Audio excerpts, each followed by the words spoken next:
You're listening to Bigfoot Society, and I'm Jeremiah Byron. In this show, we go beyond the campfire stories to bring you firsthand encounters from people who say they've seen something impossible, from backwoods trails and remote mountain haulers to quiet farms and crowded highways. The stories come from everywhere, and each one leaves us with more questions than answers. These are the voices of the people who've lived it, so settle in, because today you'll hear another account that just might change the way you see the woods forever. So stay with us. All right, Bigfoot Society, you've got the privilege of talking to Mr. Jack Bowers today. Jack is an individual who likes to refer to himself as a collector of Bigfoot stories from out in the great state of Washington. And welcome to the show, Jack. How are you doing today? Doing fine. Thank you. Absolutely. You know, I'm a big fan of, you've had a few episodes over on the Salish Sasquatch channel. We're good friends of that channel over here. Love those guys, Jonathan and Sarah Brown. Great people. But, you reached out and we got connected, and it's a privilege to have you on the show today to have a conversation about what you have collected over the years with your stories. But let's start with this, Jack. Is there something that first got you into the subject? Do you remember when you first started getting into Bigfoot in your life? Oh, yeah, very much so. My aunt's folks lived in Fort Bragg, California, and they had an experience with Bigfoot, Mr. Bigfoot, on their property, where the animal, and I refer to them as animal. I don't know if we've made that connection exactly yet, but anyway, it poked its head right in the screen door, and they were about 2 feet away from it. So when they shared that with me, that was hook enough. I've been on it ever since, and that is 1962.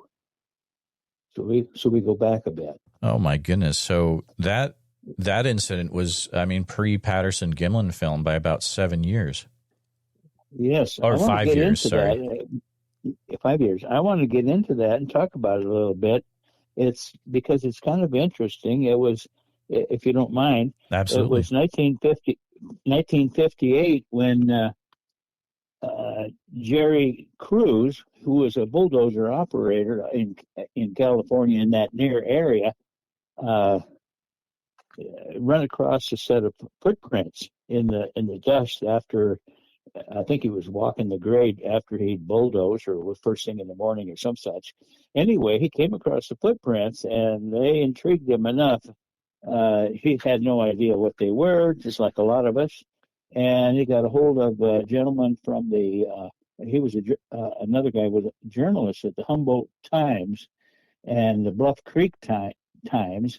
His name is Andrew Gazzoli, and he came out there, took pictures, wrote up an article on it, and that was 1958, and so that kind of started the local interest anyway in Bigfoot. And by the way, that was the year that Jeff Meldrum was born, and I hate to see his passing because he was a superb individual. He really was. Yeah, rest in peace. Definitely. Yeah. Yep, absolutely. In 1962, still there was an occasional story would leak out and around, but nobody had really took it to heart, you might say. Matter of fact, it hasn't been until the last few years that and some of the TV programs and movies and whatnot really have launched into a more complete dissertation, you might say, of what's going on in the Bigfoot community. They've been there all along. They've been there in antiquity, probably much longer than you and I've been part of the scene. So, in any event, my in-laws lived in Fort Bragg, California, and that's right on the coast, real close to the coast. Matter of fact, if you're not careful, you'll get your face washed right there. But anyway, and they lived out of town a little bit, and their names Bud and Angie Jenkins, and her brother Bud kind of shared the same house from time to time because Bud and Bob would team up trucking adventures of sorts, hauling freight and whatnot. And so to make things work, Bob would come over and spend the night and they'd get up together and go. Anyway, it was in February of '62 that Angie had to go to the bathroom in the middle of the night, about 3 o'clock, I guess it was, she says, and got up and was heading for the bathroom. She happened to look out the living room window rather, and she saw something towering above their 6-foot fence, and she thought it was a bear. And so she didn't want that critter, whatever it was, in her garden, and she went back to the bedroom and told Bud, get up, get the shotgun. There's a bear in my garden. And of course, a vegetable garden, a little bit of everything. And so he's kind of groggy and everything. He was sound asleep when he woke him up. And he wanted to know where the shotgun was. Well, she had moved it for one reason or another. So he's in there fumbling around looking for the shotgun. In the meantime, Bob, who was on the couch in the front room, got woke up, and she expressed her interest in having that animal run out of her garden. And he said, well, I'll just run out there and yell at it, scream at it, whatever it takes, and it'll be gone and we'll be okay. So he went through the front door and out down the side of the house. In the meantime, Bud came out and he says, I got the shotgun. Where's the shells? And she says, I don't know. I put them somewhere. And it sounds like home to me. But anyway, the upshot is he says, well, where's Bob? And then she says, he went down out around the back. He's going to yell at that bear. Get rid of it and scare it off or whatever.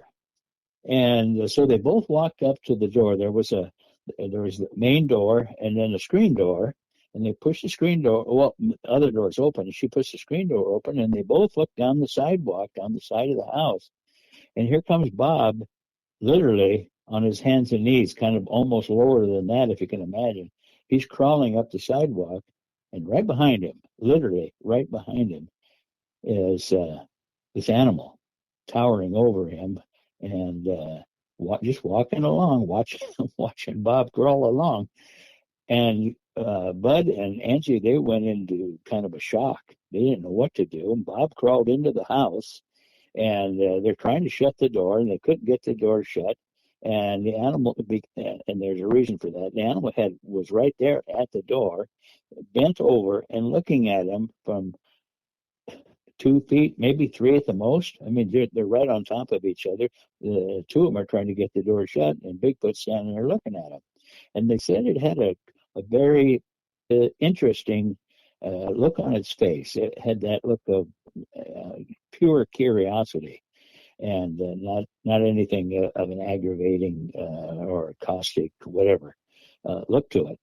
Anyway, it had to bend over to look inside. Now, an average door is 78 inches. And so you take 78 inches and you still had to bend over to look in. I'm sure we're talking about an 8-foot specimen and that type of thing. Anyway, the upshot of the whole thing was that, think here, they couldn't shut the screen door because Mr. Bigfoot had his hands on the sill, and it was banging. The door frame was banging on the hand, the screen door frame, and they couldn't get the door shut. And so without thinking, they backed up a little bit and shut the main door. It did shut. They're just standing there in shock, and the animal walked off. And I hope nobody gets all excited. I'm 80 years old. If I want to call it an animal, I will. I mean, I know that there's some talk about relic hominids, and I'll buy that. I don't have a problem with all that. But my general frame of reference is an animal. So anyway, the upshot is it wandered off back down the sidewalk, side of the house, and Angie called the police right away from Fort Bragg, and they didn't get out there until about 4 o'clock or better. and there's footprints. They cast the footprints and everything else of that nature. And there was a print on the door frame post or whatever you would want to call it, and they left that there because the critter had his hands in the dirt somewhere along the line and left a dirty mark on the door, and that mark from heel to the tip of the fingers was 11.5 inches. That's that's a big span. And anyway, Bob finally got his wits about him, but he couldn't hold a cup of coffee, they said, for about a half an hour. He was just shaking so bad. And it happened fast enough for Bud and Angie themselves. They didn't know what to think about it. At that time, I doubt if there's very, very few people who are versed in anything as it regards to Bigfoot. But in any event, the sheriff came out. They cast the prints and that type of thing. And it apparently had been raining. That's February, and on the seacoast like that, it doesn't have to rain very much to dampen things up because the snow, not the snow, but the ocean currents are bringing it in all the time, especially that time of year. But so the casting didn't, the footprints didn't last all that long, and they weren't thinking in terms of keeping it. It was the sheriff's department that wanted to cast, so they did that. Took the report and all that, this, that, and the other thing, and they finally got settled down and back to a normal routine. And within 2 weeks, they noticed, and this goes on where other parts of the story are not told, but within a couple of weeks, they had other incident there where Bud would go out to the chicken coop, and they kept a big bag of dog food there, and they kept the chickens, of course, and chicken feed, and on a 2x4 rail along the inside wall, they had a egg carton. And when the egg carton they would put the eggs in there every day or every other day. And when the egg carton got filled up or close to full, they'd bring it in the house and put a new fresh carton out there. Well, he'd gone out there and fed the dog one day, and there was half a dozen eggs in there, and he left them. The next morning when he went out to do it again, there were no eggs, and it was clean. In other words, there was no broken shells, nothing of that sort at all. It was just, they were just gone, disappeared. Well, at the same time, he had a large 40, 50-pound bag of dog food there, and it went from almost full down to about half full overnight, and that type of thing. So it occurred to, and there was no mess. You know, if a bear were to have gotten in that or something of that nature, it would have been a mess. And just how those animals are. Anyway, but this was gone.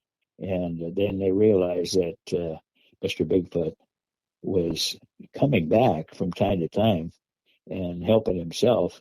And they just decided, and she would be alone for 2 or 3 days at a time, Angie. So they decided that was not a good place for them, and they moved. And so that left that out. In the meantime, Mr. Edwards from Ashland, Oregon, which is north from there, of course, and he had heard about this, and I don't know how he actually had heard about it. I'm still kind of up in the air on that one, but he was an art professor of sorts, and he got wind of it. And he was very interested in all things Bigfoot, and he came down and drew up a sketch of where the animal would sit and what this, that, and the other thing, and he traced a literal tracing of the handprint on the door sill or the post, one of the two, right in there, and measured it and all that kind of stuff. I would love to get my hands on that print, but Cliff Barrickman has. I don't think he's got the original, if I'm not mistaken. He may have. I've seen a print down there, but I don't know that it's the original or if it was just a drawing off a drawing. So, but in any event, and then a normal person's hand was overlaid on the print so that you can get a good comparison. Very interesting. Okay. Very interesting. So this makes, because I was like, man, I've heard this somewhere, so that makes sense. So it may be called out in the NABC museum, you're saying, but I also found this was in the news. This is a pretty big deal. It was in the Madeira Tribune, and I'll have the link to that article in the show notes for this episode. And I've been reading the article along while you've been telling the story, and I mean, they pretty much got what happened in that article. It's a fascinating story, and I'm not surprised that puts you down the road to more Bigfoot for sure. Oh yeah. Well, at the time we lived in Federal Way, Washington, which is it wasn't much of a community between Seattle and Tacoma, and Bud and Angie had their daughter, my aunt, lived up in that area, Des Moines, and they came up to see her within a day or two, and shared the story with their daughter. And at the same time, it was intriguing enough to them, obviously, that they came over to our home in Federal Way, and we all sat there. And I think I was 16 or 17 at the time, and to be 16 or 17 again. Anyway, at the time, and they shared the story, and there was no equivocating. It was what it was. It was an honest portrayal of what the events of that night, and which is interesting to me because I started out on the positive. I never had a negative thought about whether it was or wasn't. My aunt's folks came up. They explained what was going on, the whole story. They laid it all out there, and there was no place to doubt. I mean, it was there. It was what it was. And I know that there's people that they'll get all excited and say, well, it's just a hoax or something different or who knows what. And okay, God bless them. They can believe what they want to believe. But I know these folks, up until their passing, well enough to know that they weren't playing games with this event. And so that adds a little credulity to what I understand. And like I said, I started out positive. I never doubted the fact from that point on, because I'd never heard about it before, that there was such a critter and that he was real and that he was out there. Now, there wasn't a lot of them, obviously, at least so far as we were concerned. But at least I started on the positive and not on the negative side of that. So that's been a help for me as I go along. I can disregard any number of accounts over the years that I've heard and that are over dramatic. You can just kind of tell that things have been added and everything. And I'm not picking on other people; that's their business. But my dad and I used to hunt together a lot.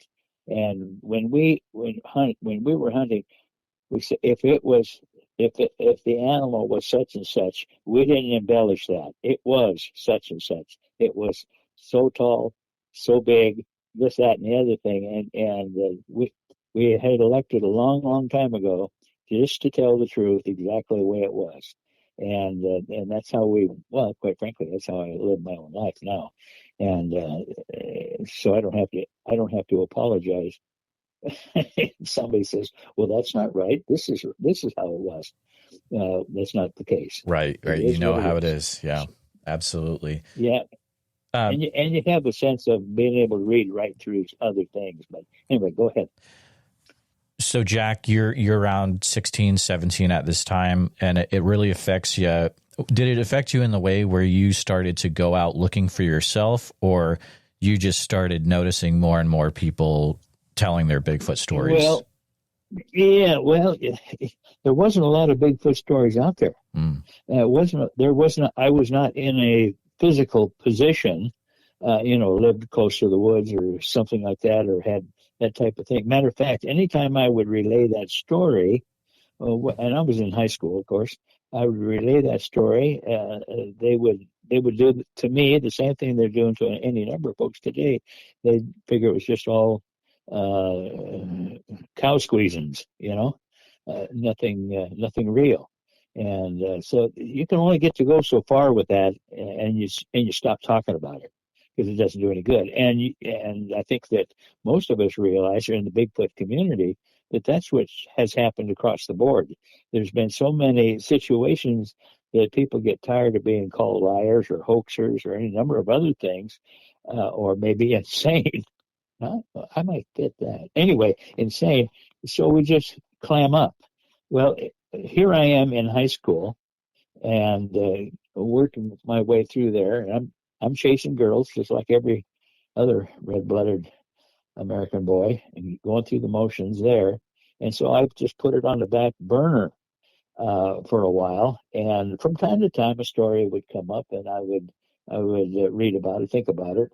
But they're pretty thin out there. I have wondered about other situations there as far as Bigfoot was concerned. And let me get into it this way. Jerry Cruz was the bulldozer operator in California up on I think it was in the Bluff Creek area, and that's where he first found the footprint, like I mentioned before, and what's his name? Andrew Ghizzoli kind of designed around his verbiage there Bigfoot, and it just kind of snowballed from there as a name. I'm wondering if Roger Patterson of that fame, if he didn't come in contact with somebody or heard about or something, the connection between my relatives and Bigfoot, and if he followed up on that, because I know he was keenly interested in anything Bigfoot, but I don't know if that was, excuse me, that our episode in '62 had anything to do with his interest in '67. So that, and of course, they're all dead now. Right. Well, except for Bob Gimlin, but yeah, Roger Patterson passed away pretty early. Yeah. Yeah, he had other things going, but anyway, so you get the idea that I've always been curious about it, and I wish somebody was around where I could talk to him and say, where did you come up with this? Right, and exactly. be able to fill in those blanks, but they'll never be filled out so far as I know. But anyway, and that's what it is. So anyway, so 1958 and 1962 was my family's incident with that particular critter, and they never talked about it after that. Although my near aunt, her Angie's daughter, and I were, well, she was 11 years older than I was at the time, and her and my Uncle Ollie, they would talk about this. They'd get together, but it never went outside the family. They kept it kind of in the family area, and even up to her death, here just a year or so ago. They never equivocated at all. It is what it is, and they talked about it. And there's a certain amount of family pride, you might say, in the fact that it even happened to them or with them. Anyway, so with that, they come up 5 years later, 1967. It's a Bob Gimlin, Roger Patterson event, the Buff Creek thing, and the film and all that kind of stuff. Well, in 1967, I had just got home from Vietnam, okay, and I'm kind of unwinding my mind from that time on. Did a lot of hunting, did a lot of climbing in the hills. Still, Bigfoot was not on my agenda. Actually, it was just hunting and fishing and all that kind of stuff. And I was out of the service, by the way. I came home, and that was it. And then at the same time, I'd started dating this crazy lady that I married. We've been together now 57 years. So anyway, so my interest, I don't know if you can follow that, but my interest was off in another direction. And I can't remember where it was that all along I would catch a newspaper article or some glimpse of something that was going on in the Bigfoot community. And they were kind of tight, you might say. They weren't out there just spreading the news. And even if they did, nobody would believe them anyway, most of the time. So that was all of that. But then I started reading by Green and Steenberg, uh, uh, Krantz, Bindernagel, all those people. I started absorbing the books that they had out and their newspaper articles. All of that started to backfill what I already knew a little bit, and then as I went along, then I would hear other stories, other situations that would kind of buoy up my area of understanding or lack of. Excuse me. Oh boy, and all of that. So the last, I'd say 10, 15 years now. Again, I'm almost eight. Boy, I think I got some Bigfoot burr in my throat. Uh, the last 15 years or so, the interest in Bigfoot has blossomed and gone gone kind of wild. Quite frankly, I wonder about some of that, where it's coming from, and who's filling in some gaps. And I have heard of, like you, have heard of these incidences from the Atlantic Ocean to the Pacific and to the Gulf and to the Canadian border and beyond. So, and now they're starting to, you hear it all over the place, and you see very reputable incidences and situations, some not so reputable, I'm sure, but that type of thing. And I'm hearing all about this, and I'm reading all about it. And as we go along here, I'm filling in the gaps. There was the other gentleman we don't talk about very much, mostly because he's passed away as well. It's Harry Truman of Mount St. Helens fame. And can we make a quick, just real quick, because it's going to confuse some people that don't know what we're talking about. Oh, okay. Not the president, right? No, not right. The president. Harry Truman was a name that this gentleman had, and he was a character. Yeah, I'm sorry. Yeah, I think, quite frankly, he had a number of notables come up to his Spirit Lake Lodge, but whether the president himself ever made it, I don't know. But Harry Truman was a person of a different sort completely, and I met him once, and he the visual of who he was matched the rumors of who he was as well. He's one of those two guys one would overlay the other very nicely. We drove up, my wife and I and the kids, we drove up to Spirit Lake one time, and he was outside and we were talking about it. He'd gruff. Oh my goodness, he'd almost stare you down. What are you doing here? Kind of a thing.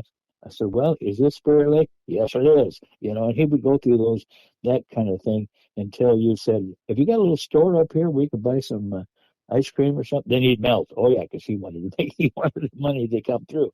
But there's a book, I think it's called Harry. I'd have to look up the name of the book again.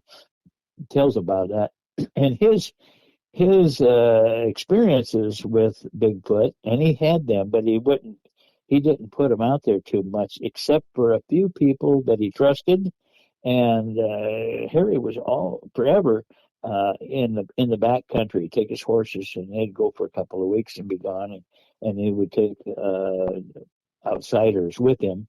They're paying the bill, so he would go with them and different things. And from time to time, you'd hear him, you'd hear about him mentioning Bigfoot, the big hairy guy, whatever you want to call him, as far as Mount St. Helens and everything. And he never had any, that I'm aware of, anything negative to pass along. I think we've created our own negativity when it comes to Bigfoot in the main. I don't. You take a 8 foot tall, 600 pound animal, and if he wanted to be violent toward us all the time, or as a normal thing, we'd have to wage war. There'd be no way around it. Mm, But it's only when we put them in some strange positions. They want to protect their family, or they don't want us in a particular area, that I think that they expose themselves to us in such a way that the design is that we will leave. And, and those places are getting smaller and smaller sure. and harder and harder. We're putting the pressure on them, not vice versa. Oh, I agree So 100%. I do want to go back to Mr. Truman for a minute, yeah, just to chat a little bit about that. So a lot of people know about Harry Truman. They'll probably have heard about him because he didn't leave his home leading up to the Mount St. Helens no, eruption on May 18th, 1980, and he was actually, unfortunately, the pyroclastic flow overtook his lodge, and he was buried and lost his life. Correct? yep, 600 feet deep, they say. So that and his cats. Right. Absolutely. Went in that direction. He. I think psychologically, of course, he loved the mountain. Where he lived, the mountain protected him from outside sources, outside situations. He had a I don't want to call it a checkered past. That's not fair for me to say that, but he was involved with all kinds of different things that you and I would say, "Wow, I can't do that," but that's what he did, and it was a matter of survival. And he kind of, you might say, he wrapped the mountain around him. When you thought about Mm, Mount St. Helens, it was Harry Truman. When you he was a character. To finish that story, by the way, yeah. after we talked to him a little bit and everything else like that, I was a young guy. That's 45 years ago, or actually more than that, 45, 6, 7 years ago when I was there before the mountain puked its guts up and that type of thing. And we were just up on a trip out there poking around to see what we could see. My wife and I have a hobby. We turn the wheels on that car. We're gone all the time. We poke down logging roads, up in corners, everywhere we can go. We dated that way, for Pete's sakes. Let's go for a drive, and we would do that and not come back till late at night, and wherever we went, and that was how we did things. So when we had our kids, we would just put them in the car. When they were young, of course, and off we'd go. And we got up to the lake there, and everything. And I asked Harry, I says, is there a way for me to go from here back to Randall without going on the main road?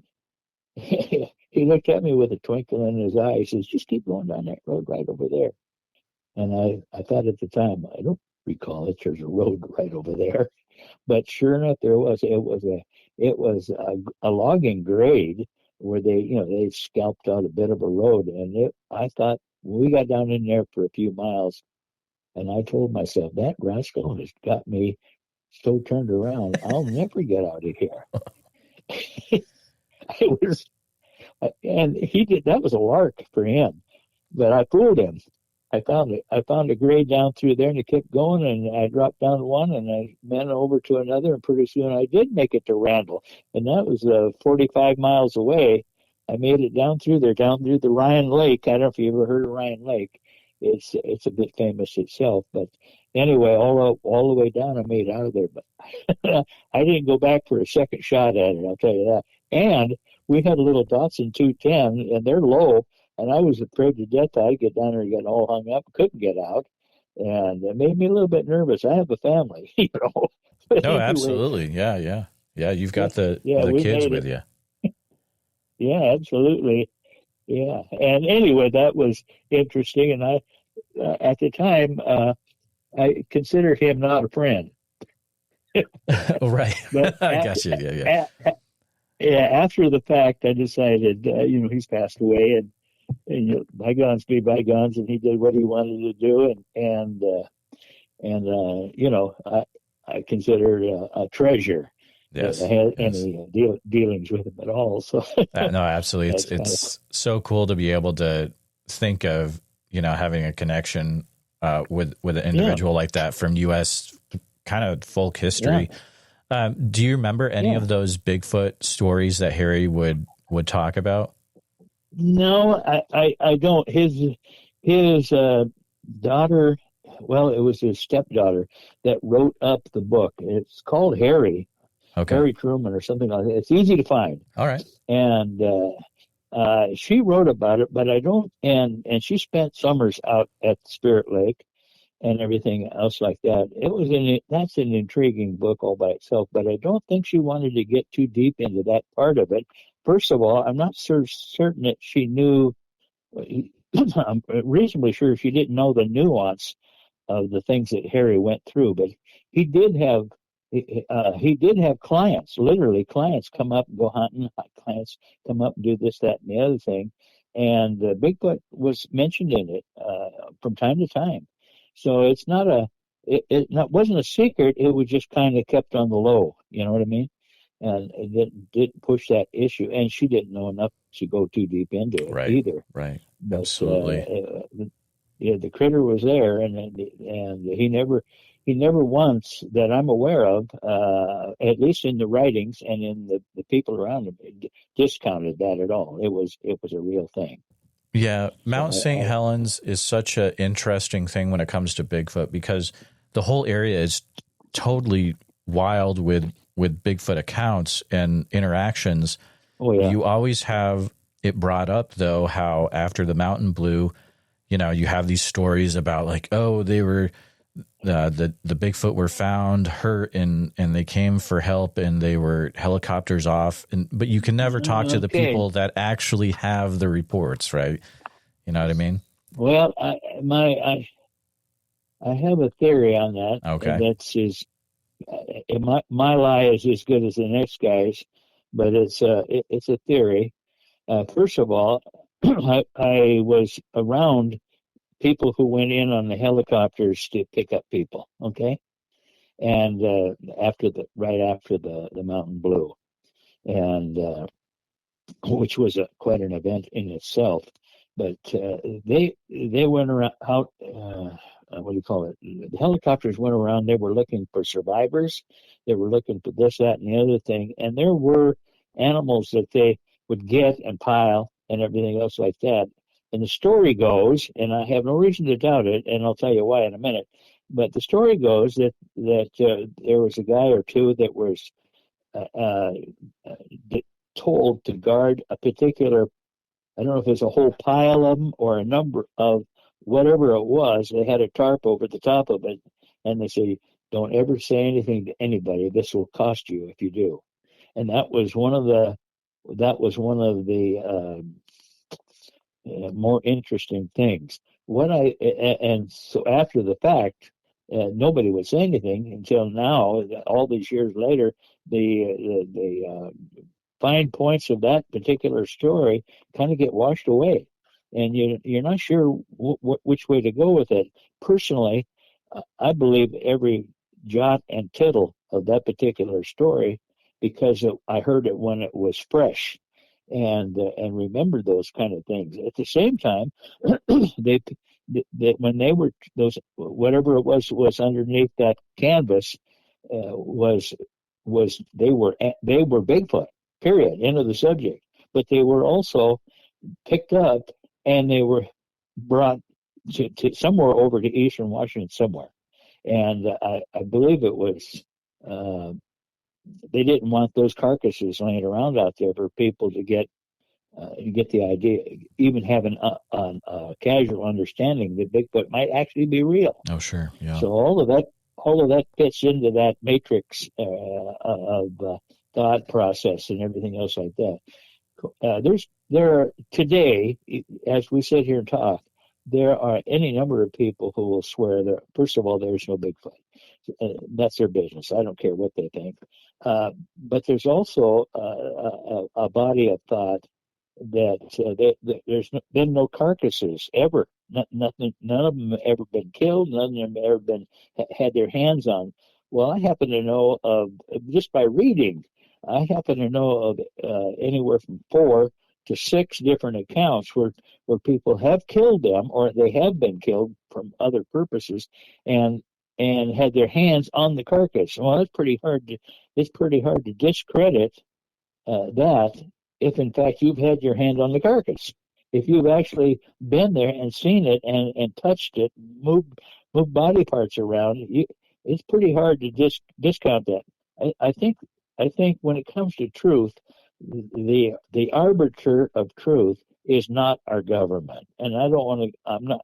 I love my country. I'm a patriot.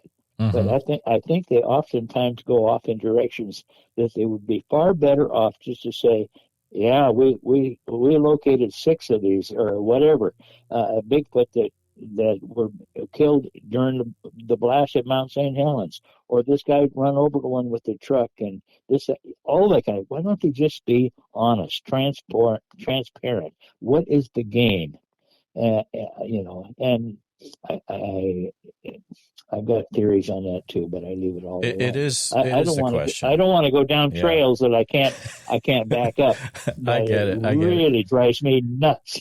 Jack, you mentioned that you've heard a few stories about Bigfoot that have been killed, and the person has actually had the hand on the creature. Are those stories that you'd be able to share at all, or?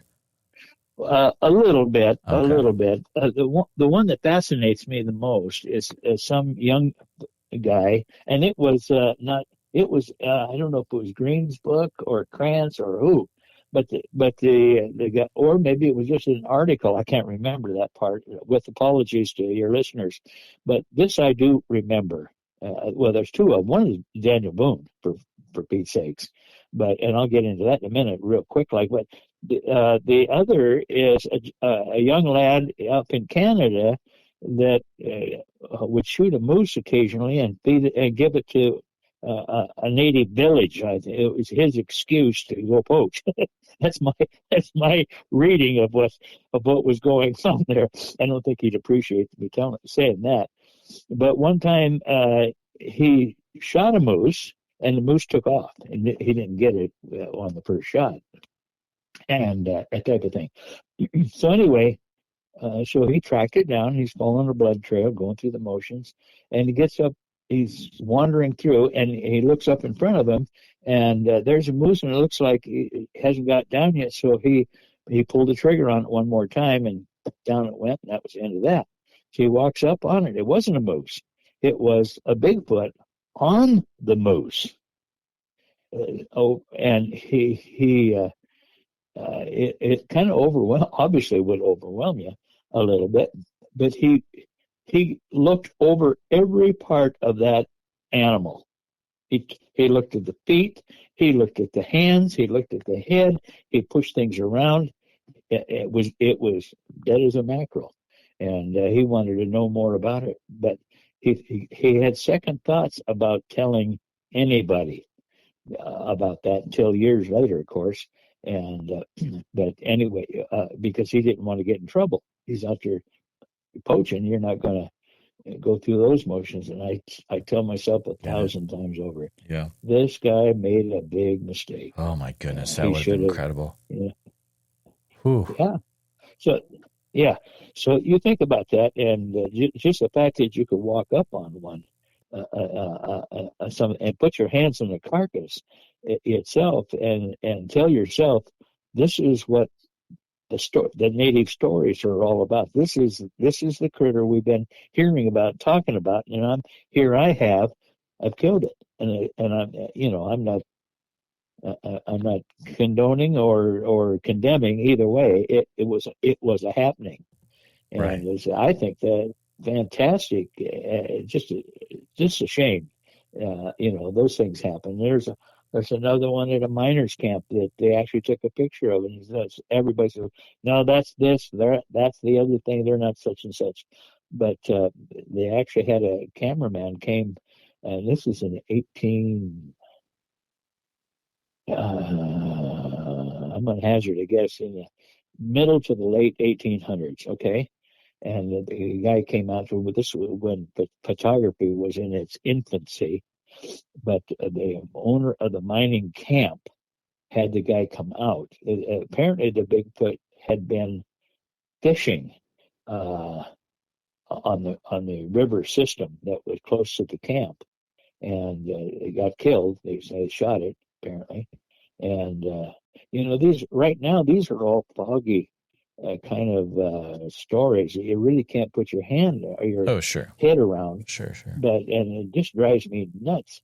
But anyway, they actually took a number of pictures, and they had the guy snuck one of the pictures out after the fact, and he wasn't supposed to take it, but he had it out, and it was printed up. And of course, everybody says, no, that's just a bunch of garbage. That's a bear. That's nothing. This, that, and the other thing. So it leaves it up to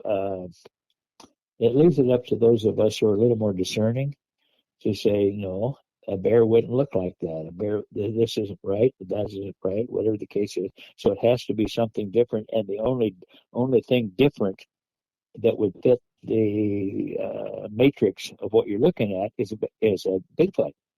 So anyway, there's that kind of thing. And of course, you can look up the Daniel Boone thing, which I thought was extremely fascinating. That's another issue. And had Daniel Boone himself not been there, he would have lost his son, because the Bigfoot slammed his son down. Yeah, that's a classic story. Yeah. It is a classic. And why would he lie about something like that? If he didn't lie about other things, why would he lie about this? And that wasn't the character of the man to begin with. That wasn't his way of doing business. So, it drives me nuts. So anyway, let's see. Like I say, I've been collecting stories forever, and I like to think I'm fairly discerning when I talk to people about their incidences, and I kind of catch them off guard a lot of times. And if I don't think it rings true, and you have a sense of that, I don't dismiss the person or the story out of hand, but I just don't pass it along and keep it to myself and be done with it. But let's see, where do you want to go? Well, I got a question for you here. So you had mentioned that you've heard so many things over the years, and as you said a few times, some of them don't really come up to snuff, but some of them you're like, okay, this feels legit. Are there any that really stick out in your mind that you're like, wow, this account, there's something about this account that it is 100% good to go? Yeah, I'll give you one. I've got a friend whose son, and his son is now, I got to be close to 50 anyway. And he and his hunting partner, if you take a map of the park, we call it the park. It's Mount Rainier National Park. What part of the country are you from, Jeremiah? I'm from Central Iowa. I've been out to Oregon a few times, and I know exactly what you're talking about when you say Rainier. Yeah, absolutely. Okay. I wanted to put it in perspective. Sure. But if you took the map of the Mount Rainier National Park, and you drew a line from the north west corner to the southwest corner, that is all timberland out just on the edge of the park. And so the park itself becomes a sanctuary for anything that's in and around it. Okay, outside of in the timberlands there, I used to hunt that a lot when I was a kid. And that's been 1,000 years ago. But when I was a kid, I hunted all that with thousands and thousands and thousands of acres, and for the most part, you walked in. You didn't get to ride. You didn't get to ride in a truck. For a few years, you did, and then they closed that off. But anyways, so it was itself a sanctuary for these animals, and during elk season, the timber companies wouldn't let people go in there on anything with wheels. You had to walk, and they didn't want you overnight. Well, now that's very limiting. There's just one patch of ground is 130,000 acres. You're not going to cover much of that on foot in the course of one day, and then have to be back out again.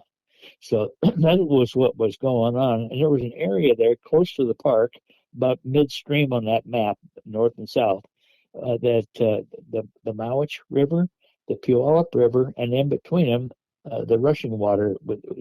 It came off the glacier. I don't know if they called it a river or a creek, but it was pretty good going. It came out through a flat, and that's where the elk would hang out, the deer would hang out, and during that type of year, or time of year rather, and then we would start at 3 a.m. and walk in or hunt like fools, and then come out in the dark every time. I almost lost my life going through those motions once, but anyway, uh, in in doing that, some of the guys would pack in a light tent and sleeping bag and a little bit of food, and they would make a night of it, and they weren't supposed to, but they did anyway. And this this one gentleman, whom I know very well because I've known his dad for, boy, right at 50 years. Matter of fact, it might be 50 years. Come think of it.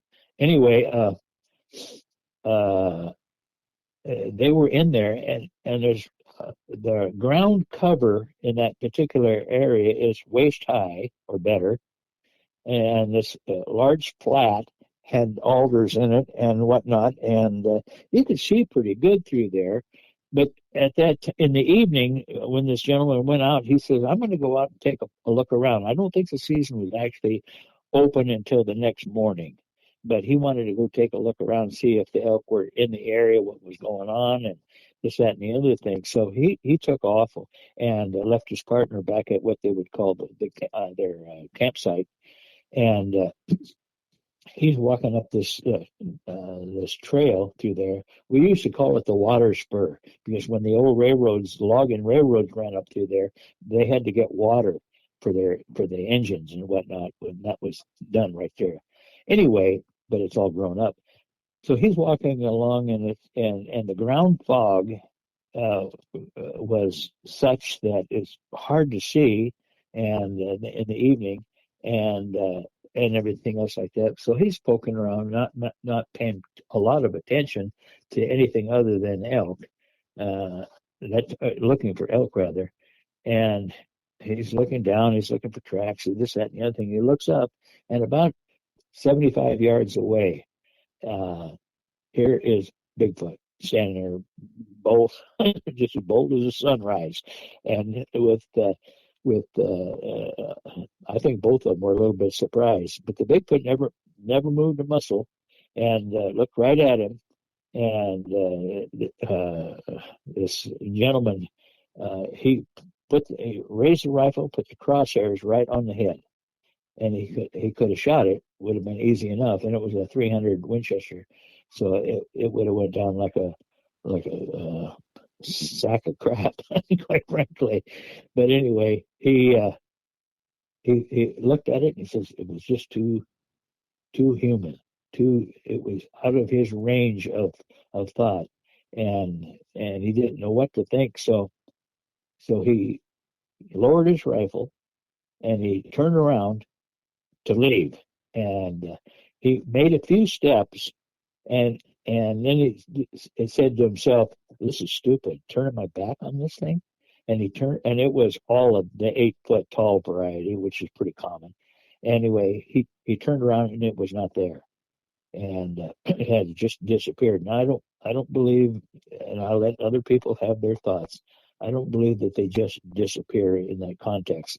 They'll drop down, they'll step behind a stump, they'll depending on where they can do all kinds of things to not be seen, and they move fast enough that in the few steps that this other guy made to get away, if Bigfoot had made that corresponding steps in the other direction, left or right, you wouldn't have seen him either. I mean, I stood right there and watched bull elk practically disappear in the same situation, and deer and bear and everything else. I've hunted deer, bear, elk, and mountain goat, got all of them, and I'm very familiar with what they are capable of doing, and they will surprise you, absolutely surprise you.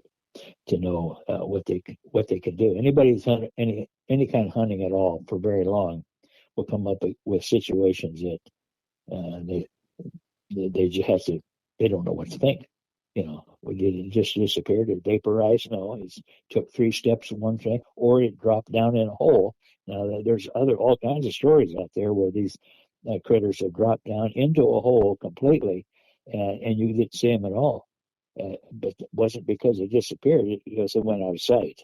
And there's a whole different genre of thought on that one as well. Oh, sure. That's a whole different chat you could have. Can they camouflage? Can they just drop down a hole? Like you said, I mean, you can go there. A lot of stories have a lot of different ways of looking at it for sure. That's a wild account of that happening in Mount Rainier National Park, though. Have you heard of it? Mount Rainier National Park is full of that type of thing. Absolutely. Not just that one, all of it. In the park, outside of the park, around the park, around the eastern side of it, it's more open, but there's as many or more sightings over there as there is anywhere else. And it just happens to be that it's more of a sanctuary. The park has no spiritual thing going on. It's left alone, with the exception of I don't know how many millions of people literally drive in and out of the park, but they stay right on the road. They don't go very far. There's a handful of people that, actually better than that, they go up and down trails. But even those places, there's any number of places that are just still wilderness. You can get lost on a city park area, a square block, in some of that kind of stuff. Walk in a hole where you never know. Anyway. Have you heard anything that's happened on the west side of the park over by Ashford, Washington? Well, that's part of this. Ashford is very rich. The Busy Wild there's a creek and a road system that runs right up to Ashford, going, that'd be west to east. And then the Mineral and Ashford, Ashford, and Elby are all kind of a triplex in that same area within a 8 to 10 mile area circle. Okay. And there's forever stories about those. I'd have to. Well, I knew a gal that that graduated 2 years ahead of me. Both my wife and I graduated from Federal High School right after we got off the Ark. I think 60. You get the idea, right? 64, 66, and. But anyway, I think she graduated in 62. She had a little home business there right in the Ashford area, right on the highway. And I think it was her or a neighbor friend of hers that they were actually habituating Bigfoot for a while. So that's an ongoing thing. Mineral, the next town over, they've seen those any number of times. I've not actually talked to anybody that was close enough to an actual account there that I can fill in details other than they're forever saying, well, I've got a friend that's, the next town over would be south, would be Morton. You've heard of Morton, I assume. Oh, yeah, because the Highway 12 corridor, I mean, that's their story upon story. East and west. Yeah. Well, anyway, my buddy's got 30-some acres up at what we call Summit Creek, right at the top there. And he's there from time to time. He goes, he uses it for firewood and camping, but he doesn't live there because it snows too deep in there in the winter. And it's kind of isolated a little bit. But anyway, they've had him right down the edge of his property, across the road, and right down into a place they call Storm King Mountain on the other side. And that's not terribly common, but it certainly isn't uncommon rather, there and there. All of that country is tied to all of the rest of the country there. There's the fingers of that. Very few places that are, other than town itself, wouldn't support a Bigfoot. And then you go to Morton. Now, this next not this weekend, but the following weekend, we're having a Bigfoot rendezvous kind of a thing. Squatch Watch, I think they call it, in out of Randall, and I'll be a speaker there. And so this is a good tune-up for that. Anyway, I'll be speaker there along with Sarah and John and Shane Corson, a whole bunch of those guys from that area. But right, I know of. I counted it up the other day, 15 or 16 different accounts from there on the west side, west end of that Highway 12, up to the start of the pass is less than 40 miles, and I've counted 15 or 16 different accounts that I'm aware of in that area. Anywhere you go, once you crack that nut, you find that there's all kinds of stuff going on.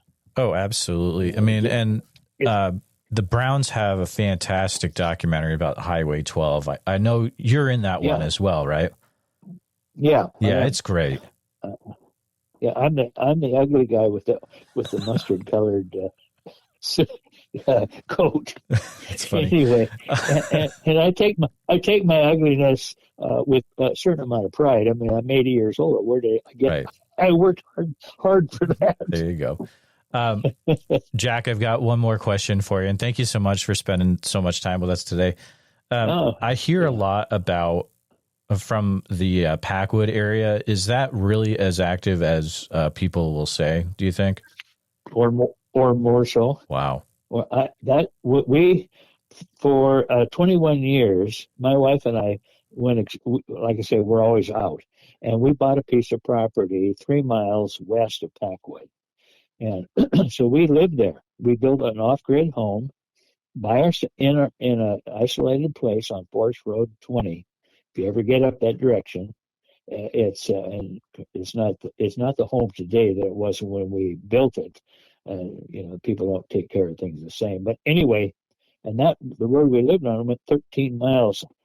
I'll give you this story. We went 13 miles to the top, and the top is at Jackpot Lake is 4,500 feet. There's a lake up there, same level as White Pass, and it's up and down a rugged country.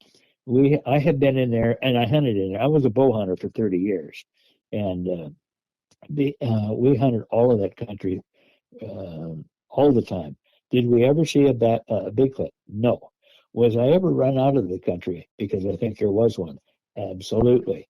There's places I just walk from my home, and I'd be up on a ridge line and going hunting in there, and something would stop me. I've never been stopped by a bear or a cougar. Those things don't bother me. I just keep it going. But something stopped me a couple of times on that one. And then farther up on the ridge, my wife and I both were on a trail that it was common to us. And we got part of the way up there, and we looked at each other and said, we don't belong here. And we left. But the next time up, we can go right on through. Up at the lake, there's a pothole lake called Jackpot at the very top I was telling you about. I had my canoe out there back when I could use it. Don't get old if you can help it. And if you do get old, stay young with it, would you? Anyway, the upshot is I'm on the lake. There was not a sound. There was not a puff of wind. There was not a bug or a bird or nothing. And I'm trying to fish, and I'm a fly fisherman, and I'm thinking it's kind of spooky today. It was getting toward the evening, and I like the evening fishing anyway. And all of a sudden, boom! For no reason, this tree, and I don't know how big it was, but I figured it had to be 6, 8, 10 inches in diameter anyway to make that kind of noise when it fell. And we're in the tall timber. We're in a patch of timber that is pristine. And so I thought to myself, why don't you take your canoe up to the other end of the lake where you can see what happened? So I'm paddling along. I get right up there to the shore, and I'm looking up through the timber up there, and it was reasonably clear. There was no wind. There was no reason for that tree to just up and fall over dead. And I had that same "you don't belong here" feeling. I turned the canoe around. I went home. That happens. And another story that here, and this is as true as the gospel, and it reminds me. Well, anyway, this gentleman who hunted all the hills around there. I envy his physical prowess. He was able to do what he wanted to do and go where he wanted to do. Some of those things I could do at the time, but not near like he could do. Anyway, he was up beyond the lake, and the only way to get out is to come back down the same road you went in, 13 miles long. And he came up to a place, and out in front, he's coming back. He's trying to come back, and looks in the road in front of him, and there's a Bigfoot standing right in the road.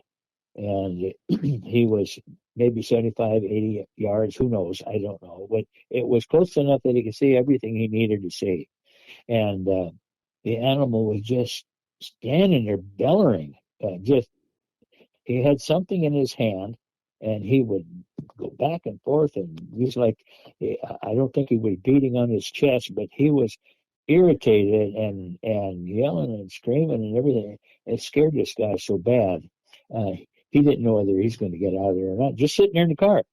And so after a while, I think the Bigfoot kind of settled down a little bit and realized that he was in the road and he didn't want to be there. And the animal's tearing something apart. Okay. And when he was done, he left it on the ground. It went over the bank. The animal went over the bank, down through the timber and everything. And so finally the guy says, I got to go home. The only way to go home is keep going. So he drove up, he stopped right there where the animal had crossed the road because he opened the door enough to look down to see what the animal had in his hand. And it happened to be a feminine napkin. And for some reason, well, I think we can guess a reason, but it had enraged him or drove him nuts of some sort, and he just went crazy on there. But the guy that then he finally got out of there, went home, and talking to him later, he says, "That's one place I will never go again. I'm not hunting there." And he'd hunted all that country, and he would not go. He wouldn't take a chance. My thinking on that too, though, is where can you go that you're not going to eventually run into something like that? Yeah, I don't deal with that. I would go ahead and go, but I would keep my head on a swivel. I know that. Oh, absolutely. And and not because I think that they're inherently dangerous. They are dangerous just in one respect. They're huge. You're talking about an 8 foot something that weighs 600 pounds and could literally tear your head off. Well, if that was what they wanted to do, but I think all they really want to do is, make a little space. Leave me alone. And I look at it from that perspective. I have been in so many places, even as we're talking, different situations are coming up in my mind that I've talked to people about places, and then you have people that have had those experiences, and they won't go beyond the fact that I'm pretty sure I saw one, and that's where they stop. They won't get into the details because there's too many people out there ready to pick apart their story, and none of us like that. I just get numbed over to it. I figure every fuzzy picture has got to be a Bigfoot. All the clear ones aren't. There you go. Especially today I get it. Man, Jack, what a conversation. I mean, you've had a lifetime of listening to people share their encounters, and thank you for sharing some of those today, and stuff that is very interesting from one side of Washington to the other. And thank you for coming on the show. Yeah. I hope your Randall goes well for you. That's coming up in a few weeks. I believe it's weekend, 2 weeks. 2 weeks. Yep. Sasquatch Beyond the Footprint, and If this is out afterwards, people need to make sure they go next year too, because it's going to be a great festival from what it looks like. A lot of good people there, but yeah. But I think so. We're looking forward to it. There won't be near enough time to share all the stories. I know. Yeah, absolutely, 100%. But yeah, Jack, thank you so much for coming on the show, and we'll have to keep in touch. Thank you. Yeah, don't leave yet, or you sign yourself off. Whatever you need to do. I need to get your phone number because I want to call you right back for something else. Can I do that? Oh, actually, how about this? I'm going to go ahead and stop the recording, and then we'll continue to chat, okay? Oh. Thank you for listening to this episode of the Bigfoot Society podcast. Every encounter we share reminds us that the world is bigger and stranger than we think, and that the truth is often hiding just beyond the tree line. If you enjoyed this episode, please be sure to subscribe to the channel on YouTube, hit the bell so you don't miss the next episode, and share this with a friend who's into mysteries, monsters, or the unexplained. And if you're listening to us on Spotify or Apple Podcast, please follow the show there and leave us a 5-star positive review, because all that helps more people discover the show. And remember, if you or someone you know has had a Bigfoot sighting, please, I'd love to hear from you. So email me at bigfootsociety@gmail.com and let's start the conversation. If you haven't gotten a chance yet, check out our membership community over at www.bigfootsocietypodcast.com. And that's where you can hear tomorrow's episode today, early and ad-free, and members-only episodes every week. Also, it's a place to connect with other people that are into the Bigfoot subject as much as you are. Thanks again for following along with the Bigfoot Society. Until next time, keep your eyes open, trust your gut, and never stop asking what else might be out there. And see you in the woods.